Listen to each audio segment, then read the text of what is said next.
Alors tout a commencé il y a environ 15 ans quand j'ai découvert le Cambodge. Au début comme touriste. Et puis il y a 12 ans, j'ai commencé à travailler dans les orphelinats et les écoles de campagne en tant que bénévole et en tant que professeur de dessin, intervenante en arts plastiques. Depuis, je suis retournée au Cambodge tous les ans. J'ai été littéralement happée par ce pays, par ses enfants, par son histoire, qui s'est étroitement liée à la mienne. Sok sabay.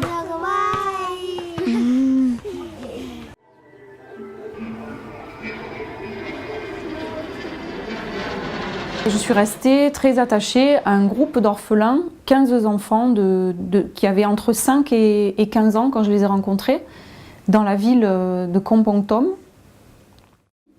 Ils ont réellement changé ma vie. Je les ai vus tous les ans, j'ai travaillé avec eux en arts plastiques et il y a eu tout un suivi.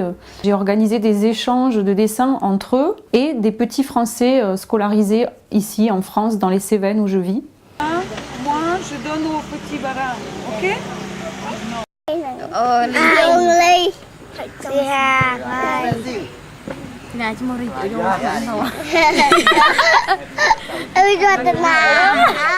Donc il y a eu beaucoup d'échanges, beaucoup de groupes qui se sont connus par le biais des dessins, de leurs dessins, qui voyageaient avec moi, que j'amenais comme un petit facteur et que je laissais aux correspondants. Et aussi ils se sont rencontrés par le biais des images photos et des images vidéo. Parce que sur ces 5 années, j'ai beaucoup filmé tout ce qui se passait en France et au Cambodge, et notamment dans l'orphelinat qui s'appelait le CCSO, Cambodian Children Saving Organization. Et un jour, l'orphelinat a dû fermer. Les enfants ont dû, en l'absence d'un lieu, se disperser dans le village à côté, où ils avaient, pour certains, un oncle, une tante, ou un voisin, ou des gens qui ont bien voulu les héberger quelque temps. Donc j'ai eu des nouvelles, j'y suis retournée. J'ai constaté effectivement qu'ils vivaient tous dans des conditions très limites de pauvreté, plus limites que du temps de l'orphelinat. Et puis petit à petit, chaque enfant a grandi et a choisi de partir. Donc il y en a très peu qui vivent encore dans la zone en question.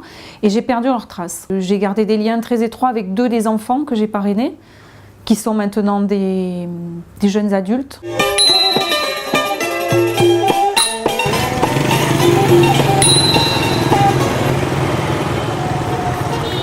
Mais aujourd'hui, j'ai vraiment besoin de marcher sur leurs traces et de savoir ce qu'ils sont devenus et surtout de les retrouver. Donc je veux faire un film pour raconter l'histoire de ces 15 enfants et l'histoire qui a mêlé nos vies. Donc c'est une enquête, c'est avant tout une enquête dans le Cambodge d'aujourd'hui. Et j'ai vraiment envie de faire comme un point ou de boucler une boucle en retrouvant ces enfants.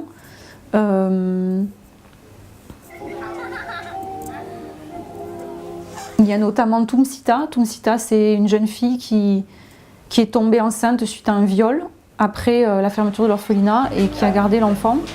Et son enfant est un enfant orphelin qui vit dans un orphelinat. Et elle, aux dernières nouvelles, j'ai su qu'elle était partie travailler en Thaïlande. Peut-être qu'il me faudra aller jusqu'en Thaïlande pour faire cette enquête. C'est une vraie aventure qui commence.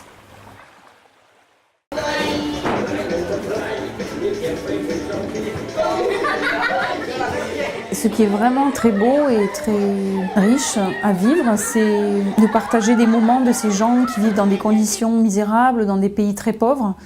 Et comme les Cambodgiens sont bouddhistes, qui plus est, il y a toujours beaucoup de simplicité, de joie de vivre, de bonheur, même dans la misère.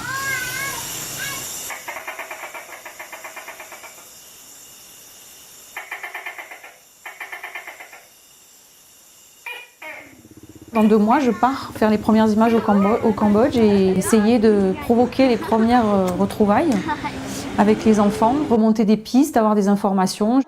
Pour le donateur le plus généreux, donc il gagnera un week-end au Cambodge avec mes services de guide à travers les temples, en tuk-tuk et dans la région de Kampot et de Kep, au sud du Cambodge.